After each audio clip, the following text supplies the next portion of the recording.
Let's Talk Diz, a show that gives you everything you need to know to help make your Disney vacation as magical as can be in just about 20 minutes. I'm your host, Jeff Coviello. With me each week is Disney Master Sandy, Amazing Diz by Instant Impressions Travel Services. Sandy, how you doing this week? I am excited. We've got lots of news to share today. Instead of our usual first-hand report of things, we've got all the upcoming items that we're going to talk about. Well, that's because we are straight off of Destination D23. For folks that have no idea what I'm talking about, D23 is an official Disney fan club where at this time of the year, we typically get a lot of news that's rolling out for not just now, but for the foreseeable future, laying out some planning. And we were just coming off of a bunch of juicy tidbits of information that we should expect over the coming years. And some of it we kind of had some ideas on, but we got some more specifics. We know, I hate to use that C word and bounce back to a minute, but we know that there was so much planned for Epcot, and we didn't see it all because of all the COVID delays. Right. And I think the next 18 months are going to be big for Epcot. So I'm excited about that. We're going to cover everything. We're going to talk tonight about Walt Disney World, Disneyland, Disney Cruise Line. We're going to bring you some juicy tidbits.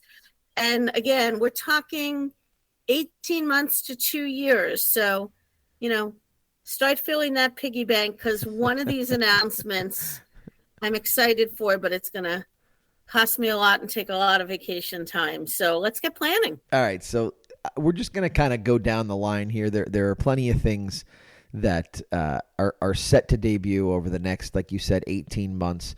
We'll try to give, if we have any dates, Sandy, I think we'll try to give as close to a date that we have. Obviously, construction and things like that, things are subject to change. We certainly, as you said, we didn't expect the Epcot stuff to not be finished by this point. A global pandemic tends to throw a wrinkle in the plan. But let's start over at Epcot. Even Disney gets slowed down by that. Well, who would have imagined? Listen, we were recording when they were totally stopped. So we are very fortunate that is not the case right now. But let's go to Epcot, where we were talking about originally, because we got a bunch of stuff that was announced. And we're going to, and that was one of my top pieces of news from the weekend that I am excited about. I've been kind of clear that I was not a huge Harmonious fan. We know that Harmonious, that evening show in Epcot, was pulled weeks ago, replaced ironically with Epcot Forever. I still say they don't know what the word forever means, since it's a limited engagement. Forever in your hearts. But we now know that it is being replaced with a show called Luminous, the Symphony of Us. Mm-hmm. It will premiere December 5th, 2023. And I will say I was on property September 10th and 11th, and super stoked when I checked in at the beach club. There was a nice big sign in the lobby that said, "Dear guests, please pardon the noise.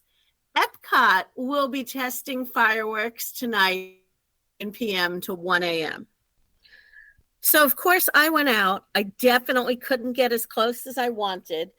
They had put that gate across, so we couldn't even get as close as the sky gondolas. And I really think, as much as they warned us it was coming, they didn't want us to see or hear much, because they ran the gondolas the entire time. I did see like a single firework several times, but I will tell you that there's a hint in the name, the Symphony of Us. I could hear the crescendos in the music, and it definitely sounds like a phenomenal symphony recording. Some music that I recognized, some music that was new. So I think we're in for a treat, and I'm excited that it is one of the things happening pretty soon. December 5th is going to be the premiere of Luminous, the Symphony of Us. Okay, so we'll see it in time for the holiday season. Staying in Epcot, we heard something about Test Track, which, the old saying in Disney World is, no good idea ever goes away, right? So they're reimagining Test Track, right? But they're looking to the past for it as well. They're reimagining it, but this actually, what's running now is not the original Test Track. Right. It's already been reimagined. Yep. So being reimagined again. And this is one of those things that I tell people, don't get disappointed or excited. There's no dates on the table. It's not closing this week. It's probably, frankly, not closing this year. Right. It'll close at some point next year. They need to be way further in the process because they want it closed for as few weeks as possible. So we'll get updates on that later. Don't worry, it's not closing anytime soon. Don't go buying your plane tickets to go see the new version. But what is coming very soon is pretty soon you'll be able to smell those oranges again going over to Soarin as they're giving us back over California. They are. September 22nd, it comes back for a limited engagement. If you're a Soarin' World fan, I'll put a link in the show notes. We've got it on YouTube. We'll have California on YouTube soon. We've got you covered either way. My big wish for anybody in Disney listening, there are 3 different screens showing the same show. How about giving us a choice all year long? 1 or 2 screens with California and 1 or 2 screens from around the world. I want it all. Hey, listen, I don't think that's unreasonable, right? We're getting to pick our poison in so many other ways. Why not that? One thing that we've been waiting for forever, it feels like, is here essentially, right? We're looking at basically a couple of weeks, just about a month. Moana Journey of Water. And to bring a joke from another park, I did get to see the backside of water this weekend. That's good. They have not removed all the barriers. They have definitely lowered them all so you can peek in. I did get a peek at the back of the water. This is going to be a walk-through only attraction. It's also going to be an attraction where little kids or littles at heart can get a little splashing in, especially on these days that are well over 90 degrees. And what I think the most excitement is out there for, Moana personally will be there for meet and greets. And we're looking at, it looks like a target date of October the 16th, correct? That is correct. All right. So we're staying in Walt Disney World, but we're leaving Epcot here, and we're going over to the Magic Kingdom. The Country Bear Jamboree is getting updated in a way that I was pleasantly surprised and giddy about. I'm not going to lie, in our house, it was one of these like silly conversations we had. Talk to me about it. I was pleasantly surprised and a little disappointed. It's one of those key opening attractions. It hasn't changed since 1971. We've talked about how I don't do change well. Right. I'm told our friends will remain the same, but they're going to get some new up-to-date music. And again, that announcement was made on Saturday, September 9th. And I will tell you, on Sunday, September 10th, that theater was packed a long time. So that'll be probably coming in 2024 is what we're hearing. Definitely early 2024 is what we're hearing. We've seen the artwork for it. And if we've made you feel a little nostalgic, pop over to YouTube. We've got you covered. The Haunted Mansion. We're staying in the Magic Kingdom. We're getting a new ghost visitor, not a new ghost host, but a new ghost visitor that is going to be featured. Hatbox Ghost, huge out of the Haunted Mansion movie. And for those of you that are Disney emoji blitzers, Hatbox is super popular. And he's been a little bit of a holdout. So bringing him in, they'll even be doing some special ghostly photo ops for you. Can't beat that. And that is coming in the next 60 days, we're told. Very cool. Very cool. Last one here in the Magic Kingdom. I don't understand how this hasn't happened before. I'm going to be honest with you. I know that in the Magic Kingdom, the running joke in my house is that there's not a whole lot of options to eat at the Magic Kingdom that are properly themed. We loved that the Skipper Canteen got their own restaurant. It looks like now we're getting a dining experience that's tied to the Pirates of the Caribbean. And I'm going to say I'm excited about this one, but I'm going to go light on the word dining. I'm not sure we're going to see that full kind of menu like you have at Skipper's. Yeah, it might be more like a lounge, right? Yeah. More than once. So I think we might be looking at some light bites. I'm sure we're looking at some awesome alcoholic and non-alcoholic themed beverages. But Pirates of the Caribbean or Caribbean, depending who you're with, is getting their own lounge/dining option. And I'm curious to see exactly where it's going. We know it's going to be attaching to the ride. I don't think that they're going to reimagine it enough to be like out in Disneyland where we actually look into the ride.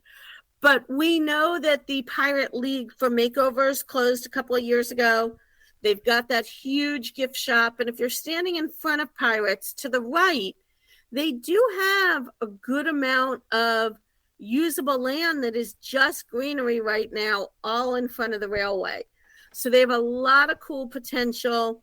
They're going to use that parakeet that many of you may not know what I'm talking about. So next time you ride Pirates, as you're entering the attraction, look up to the left for the green bird.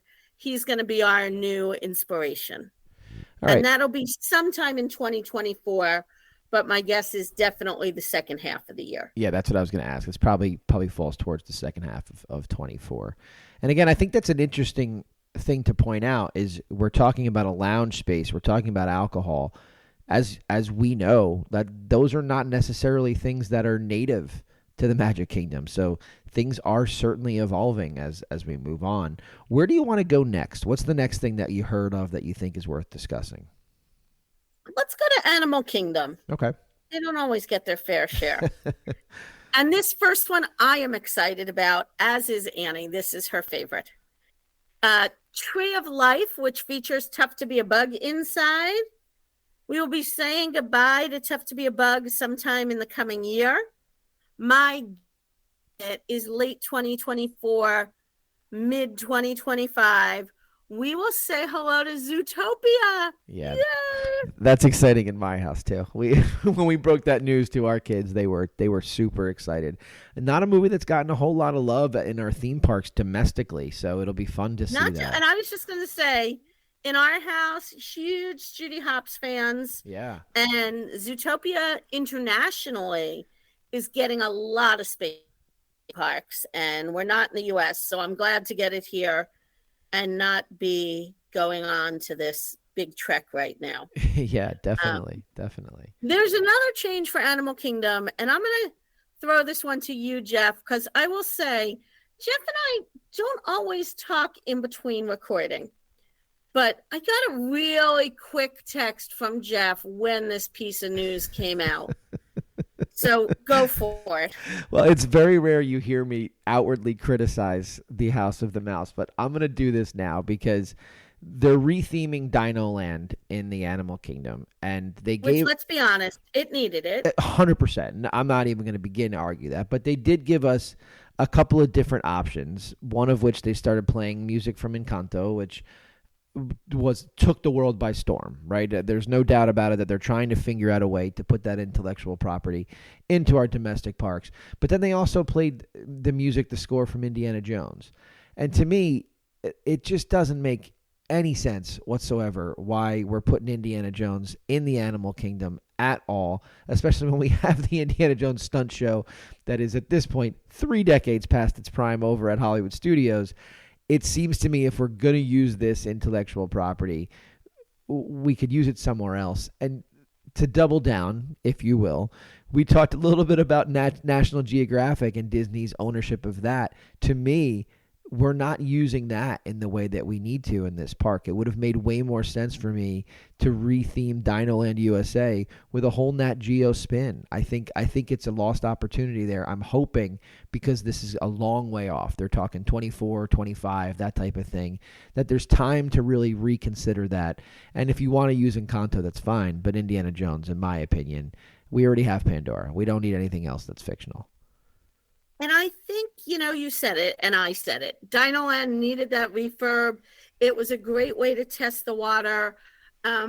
Besides a small section of a gift shop in Animal Kingdom, I have not seen any Nat Geo stuff in Walt Disney World. Right, which is crazy. But in Disneyland, which is substantially smaller, they do more things with Nat Geo. They bring them into the festivals and different special events, but they are definitely more. So it'll be interesting to see. But again, we're going to look for that big news in Hollywood, in Animal Kingdom, not in Hollywood Studios, but in Hollywood Studios. Our last bit of news is that they are updating Star Tours, and we will see Ahsoka appear. And again, keep in mind, here's going to be the tough thing. Star Tours has almost 100 different variants. So you could literally spend 3 days waiting to try and get the one that they've added her to. So wait and see. That's coming. We've been told spring 2024. But again, not everybody that does the ride is going to get that update. Well, suddenly you're going to get a bump on Star Tours. They're going to be walking away from Rise of the Resistance and just needing to see Rosario Dawson over there on Star Tours. One of my kids' favorite rides, by the way. They're a big fan of Star Tours over here. So, but we leave the Hollywood Studios and we set sail. And before we leave, I am going to give you a little tip about Star Tours. Okay. And it's really more of a tip about the gift shop. All right. If you've wanted to build a lightsaber, or your children want to build a lightsaber, and you can't see Savi's from the outside, and while it is a cool experience, it is about a $200 and change experience. Yeah. As you exit Star Tours ride or sneak in just right from the front of the gift shop, they do have a very watered down play version of Build Your Own Lightsaber for just $30. Yeah. So if you've got little ones, we're looking more at the plastic range rather than the significant, light up. Exactly. And, yeah. But your 5 or 6 year old, that may be Home what's run. their speed. Yep. And it may be what works in your budget. So check out the new Star Tours and build more of a toy lightsaber than, if we can say there's such a thing as a real lightsaber. Listen, there are plenty of Star Wars fans right now shaking their heads saying, how dare you? How dare you? It is my real lightsaber. I have kyber crystals galore. That's just the way it works. All right, let's set sail. The news for the cruise line. This is the one that's going to cost me both my vacation time and my vacation dollars. 2 bits of big news. The 7th is officially named. All of you who have been taking guesses, it is the Disney Adventure. What's a little surprising about it, though we had kind of had an inkling it was coming, it will be based out of Singapore. So we're jumping into a significant jump into a different market. I am not sure that I am. Well, I know I'm not sure. Let's be honest. I'm not willing to give up my streak of being on all of the ships when they come out. So Singapore 2025, maybe 2026. Here I come. I can't wait. That's going to be so much fun. We'll keep you covered. Disney Adventure. We have almost no details since we just got our treasure details last week. We're probably a good year out from getting the snippets of who's going to be hanging on the bow and who we're going to see in the lobby and all of those bars. But I will take one for the team and see you in Singapore. God, you're such a team player. All right. We got some more information, though, pertaining to, something a little bit closer than Singapore. This one, I'm going to be honest, it kind of threw me. Which never happens. Let's be fair. You're usually right on point there. Listen, I have been booking trips for months now with a stop at Lighthouse. It is in the itinerary as Lighthouse Point. Right. They've now officially named it Disney's Lookout Cay at Lighthouse Point. Because we needed to add words to it. It's essentially. I was going to say, I think they were having a battle with Jungle Cruise Navigation Skipper's Cantina. Yeah, they don't have. We like long names. They haven't taken, as I throw my educator's hat on, they haven't taken AP language in a while. They're not very brief with the way that they name some of these things. Disney Lookout Cay at Lighthouse Point. That is the name of our second island. June 2024, I am booked on that sailing. I will be bringing you coverage from Lighthouse Point. We've seen some original drawings from it. It's going to be spectacular. My only wish, not the Disney wish, there are no ships right now doing regular itineraries to both islands. And when the new ship comes out, the Disney Treasure, it will be calling on the old island instead of the new island. So lots to think about in getting your visit in at Lookout Cay at Lighthouse Point. I'm going to make you say that about 100 times. We'll see if we'll eventually together we'll get it right. It's also kind of wordy on the merchandise. I know. It's going to be 5K at Lookout Cay. Maybe that's their slogan. Hey, you heard it here first. I think I get royalties. Definite royalties. Intellectual property galore. Where do you want to close tonight? Because we haven't hit the West Coast. We're going to do the West Coast has two things coming. Okay. One really soon and one somewhere in the future. Okay. Asha from Wish, not to be confused with Disney Wish. Right. Disney Plus subscriber. Asha will be doing character meets in Disneyland and Walt Disney World starting in 2023. Okay. But the bigger news that is kind of incomplete news is in California Adventure, Avengers Campus opened really literally in the height of COVID. I will tell you, I remember sitting and crying watching Josh D'Amaro do the opening of Avengers Campus because the day it opened, only California residents were allowed in the park for that month. And it was one of the first openings I've missed in a long, long time. Yeah. And they opened the land. We've got Spider-Man there, but we've got this massive building with the last Avengers attraction coming inside that building. Okay. And really all we know is it's got to be huge based on the size of the and they've been working on it since pre-COVID. They're still working on it. Their announcement was a little bit of a sneak peek talking about some of the ride technology, but not a huge nod to what it's going to be. And so based on that, I'd optimistically say it's going to open late 2024. I'd realistically say it's going to open 2025. But they didn't want Disneyland to really be left out of all the announcements from this weekend. Well, and let's be honest, right? Any of the Marvel fans that are listening right now, that property changes so frequently. So if they're trying to do something that is up to date, they might be looking at their long-term film plans and saying, all right, if we can get 24, 25, we're looking at the new Avengers and things like that they're going to tie in. So your guess is as good as ours, but as that IP changes, there's plenty of ways that they can update it. And you know what, the large space, we might just get some PIM technology and blow up to be the size of a building ourselves. You never know. We get the food, so maybe that becomes us as well. So anything else we missed that you want to close with tonight? I think it's important to know that everything on here is projections. Some of it is going to happen very rarely ahead of schedule. Right. Many of the things will happen behind schedule. Some of the things may not happen or maybe years and years off. But the flip side of that, we're going to see other updates in the parks and on the ships that are not on this list. Not everything is ready to be released for this weekend. They don't want everything in one news cycle for the year. So these are the big things. But as you said earlier, and we all know, Walt says it will never be complete. It is always changing. It's why I keep going back. It's why so many of you keep going back. And we've got a lot of great things to look forward to in the coming years. Well, and I will tell you the one thing for me that I need to add is that we now get to introduce my children to an oversized Figment over in Epcot, which we are very excited to do when we visit in October. It is back.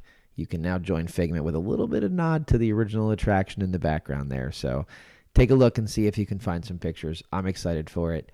thanks for checking out all this news for us and sharing it with us. And I hope you have a great week. My pleasure. Thanks so much. And that's a wrap this week on Let's Talk Diz. If anyone you know could benefit from this or any show, please share on your Facebook and Instagram for other Disney fans to enjoy. And don't forget to reach out to the folks at Easy Diz by Instant Impressions Travel Services for any Disney destination planning. Make it a great week. And as always, keep making memories.